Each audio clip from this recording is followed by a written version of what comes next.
தற்போது ஒரு அண்மை செய்தியை பார்த்துக் கொண்டிருக்கிறோம். திருச்செந்தூர் சுப்பிரமணிய சுவாமி கோவிலில் தெய்வானை யானை தாக்கி இருவர் பலியான சம்பவமானது நேர்ந்திருக்கிறது. தெய்வானை யானை தொடர்ந்து கண்காணித்து வரும் வனத்துறையினர் தெய்வானை யானையை தொடர்ந்து வனத்துறையினர் கண்காணித்து வருகின்றனர். மேலும் இது குறித்தான தகவல்களை நேரலையில் இணைந்து எமது செய்தியாளர் செல்வராஜ் வழங்க கேட்கலாம். வணக்கம் செல்வராஜ், விரிவான விவரங்கள். நிச்சயமாக சாரலாதா, 6 படை வீடுகளில் 2ஆம் படையாக இருப்பது திருச்செந்தூர் கோவில். இந்த கோவிலுக்கு சொந்தமான 25 வயது உடைய பெண் யானை தெய்வானை இந்த நிலையில் நேற்று அங்குள்ள யானப்பாகன் உதயகுமார் மற்றும் அவரது உறவினர் ஆகிய இருவரும் நேற்று மாலையில் அந்த யானையின் அருகில் நின்று கொண்டிருந்த போது அவரது உறவினரை முதலில் அந்த யானை என்பது மிக கடுமையாக தாக்கியது. இதைத் தொடர்ந்து அதை காப்பாற்ற சென்ற உதயகுமாரையும் அந்த யானை தாக்கியதால் அவர்கள் இருவரும் உயிரிழந்துள்ளனர்.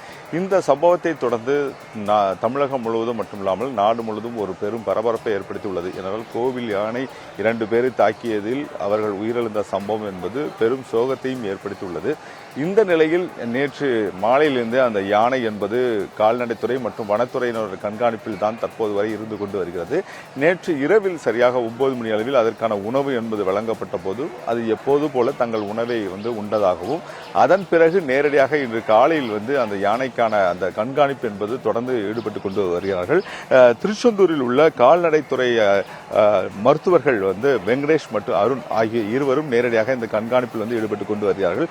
மேலும் பக்தர்கள் இந்த யானையை பார்ப்பதற்காக எப்போதும் நேரடியாக சென்று யானையை பார்க்கலாம். ஆனால் தற்போது பக்தர்கள் யாரும் யானைகளை அந்த அருகில் சென்று பார்ப்பதற்காக அனுமதிக்கப்படவில்லை. அதற்காக பேரிகேட் போடப்பட்டு கோவில் நிர்வாகிகள் மற்றும் அவரோட ஊழியர்கள் மற்றும் வனத்துறையினர் காவல்துறையினர் ஆகியவர் தங்களுடைய அந்த பாதுகாப்பு பணியில் அமர்த்தப்பட்டுள்ளார்கள்.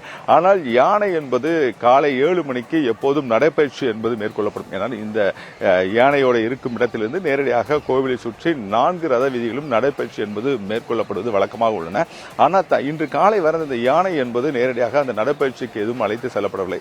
ஏனென்றால் குறிப்பாக கால்நடை மருத்துவர்களின் கண்காணிப்பில் இருப்பதன் காரணமாக அந்த யானையின் மனநிலை என்பது எந்த அளவிற்கு இருக்கிறது என்பது தொடர்பாக அவர்கள் தொடர்ந்து தங்களுடைய அந்த ஆய்வில் அவர்கள் ஈடுபட்டுக் கொண்டு வருகிறார்கள். மேலும் அதுபோன்ற கண்காணிப்பிலும் ஈடுபட்டுக் கொண்டு வருகிறார்கள். ஆனால் எப்போதும் போல தெய்வானை யானை என்பது மிக எளிதாக எப்பவுமே இருக்கக்கூடிய சூழ்நிலை தான் அந்த யானை என்பது தற்போது வரை இருந்து கொண்டு இருக்கிறது. தற்போது யானை பாகன் ராதாகிருஷ்ணன் கூட நேரடியாக சென்று அந்த இடத்தை சுத்தம் செய்யும் பணியும் கூட அவர் சொல்லுவதை அப்படியே கேட்கக்கூடிய யானையாக தெய்வானை இருந்து கொண்டிருக்கிறார். ஏனென்றால் அதிகமாக அந்த இடங்களில் அதற்கான குப்பைகள் அதிகமாக இருக்கும்போது கொஞ்சம் தள்ளி நில்லு என தெரிவித்த உடனே அடுத்த நொடியிலேயே அது நேரடியாக தள்ளி நின்று தன்னுடைய எப்போதும் போல இயல்பாக இருக்கக்கூடிய யானைகள் போலவே அது இருந்து கொண்டு இருக்கிறது. ஆனால் மேலும் இன்று காலை சரியாக 9 மணி அளவில் திருநெல்வேலியில் உள்ள மண்டல இணை இயக்குனர் கால்நடைத்துறை அவர் நேரடியாக அந்த கால்நடைத்துறை மருத்துவர் நேரடியாக தங்கள் ஆய்வுகளை மேற்கொள்ள உள்ளார். இந்த கண்காணிப்பில் இந்த சோதனையில் ஏதேனும் யானைகளோட மனநிலை எதுவும் தங்களுடைய மாற்றங்கள் எதுவும் இருக்கிறதா என்பது தொடர்பாகவும் இந்த ஆய்வு என்பது நடத்தப்பட உள்ளது. அதன் பிறகு இந்த யானை என்பது 7 நாட்களாக நேரடியாக இதே பகுதியில் என்ன குறிப்பாக 7 நாட்களும் கால்நடைத்துறை மற்றும் வனத்துறையினர் ஆகியோருடைய கண்காணிப்பில் இந்த யானை இருக்கும். அந்த யானையின் 7 நாட்களுக்கு பிறகு ஏதேனும் மாற்றம் இருக்கிறதா என்பது தொடர்பாக தான் முதல் கட்டமாக தங்களுடைய கண்காணிப்பு பணியில் ஈடுபட்டுள்ளார்கள். குறிப்பாக இங்குள்ள பக்தர்கள் அதிகமாக தெரிவிக்கும் போது என்னவென்றால் குறிப்பாக நவம்பர் டிசம்பர் மாதங்களில் இது யானைகளுக்கான புத்துணர்வு முகாம் என்பது கடந்த காலங்களில் அம்மா இருக்கும்போது நடத்தப்பட்டது. அந்த யானைகளோட புத்துணர்வு முகாமிற்கு இந்த யானை செல்வதற்காக சில நாட்களாக அடம்பிடித்ததாகவும் யானை பாகவர்கள் தெரிவித்துக் கொண்டு வருகிறார்கள். எனவே இது மட்டும் இல்லாமல் பல்வேறு கோவிலில் உள்ள யானைகளும் இதே போன்ற தங்களுடைய அடம்பிடித்துக் கொண்டு நேரடியாக புத்துணர்வு மையத்திற்கு செல்ல வேண்டும், தங்களுக்கான சிகிச்சை அளிக்கப்பட வேண்டும் என்பது தொடர்பான ஒரு யானை பாகன் மற்றும் பொதுமக்கள் தெரிவிக்கக்கூடிய கருத்தாக இருக்கு. ஏனென்றால் அதோடைய சத்தத்தை கேட்டு அது உரும்பக்கூடிய சத்தத்தை தொடர்பாக அவர் ஏதேனும் செல்லக்கூடிய சூழ்நிலை இருக்கிறது. ஏனென்றால் அது நேரடியாக சுற்றுலா செல்வது போலவே அந்த யானைகளுக்கான ஒரு புத்துணர்வு முகாம் என்பது நடத்தப்பட்டன. அனைத்து யானைகளும் ஒரே இடத்தில் தங்களுடைய சந்திக்கக்கூடிய சூழ்நிலையில் தான் இருக்கிறது. ஏனென்றால் அதுவும் மனிதர்களைப் போலவே ஒரு மனநிலை கொண்டதாகவும் மனிதர்கள் மனிதர்கள் தங்களுடைய உறவினர் வீட்டிற்கோ அல்லது வெளியே சுற்றுலாவுக்கு செல்வது மனநிலை தான் யானைகளுக்கும் இருக்கும் எனவும் யானை பாகங்கள் மற்றும் பொதுமக்கள் பல பக்தர்களும் தெரிவித்துக் கொண்டு வருகிறார்கள். அதே போன்ற ஒரு சூழ்நிலை எதுவும் இருக்கிறதா என்பது தொடர்பாகவும் நேரடியாக இணை இயக்குனர் கால்நடைத்துறை நேரடியாக வந்து தங்கள் ஆய்வுகளை மேற்கொள்ள இருக்கிறார். அப்படி ஏதாவது இருந்தால், இந்த யானைக்கு இருந்தால் நேரடியாக திருச்சிக்கோ அல்லது கோயம்புத்தூருக்கு இந்த புத்துணர்வு மையத்திற்கு தனியாக நடத்துவது என்றும், இல்லைன்றால் அருகில் உள்ள யானைகளோடு சேர்த்து அந்த புத்துணர்வு மையம் தொடர்பாக நடத்துவதற்காக அரசுக்கு பரிந்துரை செய்யப்படும் எனவும் கால்நடை மருத்துவர்கள் தெரிவித்துக் கொண்டிருக்கிறார்கள்.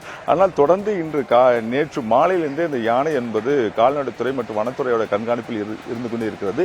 இந்த யானையின் செயல்பாடு என்பது நேற்று இரவும் தங்களுடைய உணவுகளை உண்டது, அதே போல இன்று காலையும் தங்களுடைய உணவை உண்டு கொண்டு மிக மகிழ்ச்சியாக தான் இருந்து கொண்டு இருக்கிறது. எப்போதும் போலதான் இந்த யானை என்பது தங்களுடைய செயலை செய்து கொண்டு இருப்பதாகவும் தெரிவித்துக் கொண்டு வருகிறார்கள். மேலும் இதன் பிறகு 9 மணிக்கு சரவண பொய்கைக்கு நேரடியாக சென்று அங்கே பாருங்க தண்ணி குடிப்பை கூட நேரடியாக பார்க்கிறோம். நேரடியாக அவர்கள் தனக்கு தேவையான உணவுகளை உட்கொண்டு இருக்கிறது. அதே போல குடிநீர், தனக்கு தேவையான குடிநீரை அதுவே எடுத்துக்கொண்டு தங்களுடைய குடிநீரை குடித்துக் கொண்டு இருப்பதால் நேரடியாக பார்த்துக் கொண்டு இருக்கிறோம். ஆனால் 9 மணி அளவில் நேரடியாக சரவண பொய்கை பகுதிக்கு கொண்டு அதை குளிப்பாட்டுவது வாடிக்கையாக உள்ளது. ஆனால் இன்று அதனை அழைத்து சென்று குளிப்பதற்கான வெளியே கொண்டு வருவது பெரும் சிரமமாக இருப்பதாக அவர் தெரிவித்துக் கொண்டிருக்கிறார்கள். இந்த நிலையில்தான் தற்போது வரை அந்த யானை என்பது தனது உணவு உட்கொண்டு தனது குடிநீரை குடித்துக் கொண்டு மிக மகிழ்ச்சியாக எப்போதும் போலதான் தங்களுடைய செயல்பாடு இருப்பதாகவும், தொடர்ந்து அந்த கால்நடைத்துறையினரும் வனத்துறையினரும் தங்கள் கண்காணிப்பில் இருந்து கொண்டு வருவதாகவும், இதன் பிறகு காலை 9 to 10 மணிக்குள் நேரடியாக இணை இயக்குனர் கால்நடைத்துறை நேரடியாக வந்த பிறகு தங்கள் ஆய்வுக்கு பிறகு ஏதேனும் மாற்றம் இருக்கிறதா என்பது தொடர்பாக அந்த ஆய்வுகளை மேற்கொள்ளப்படும் எனவும் அவர்கள் தெரிவித்துக் கொண்டு வருகிறார்கள். சாருலதா, விரிவான விவரங்களுக்கு நன்றி செல்வராஜ்.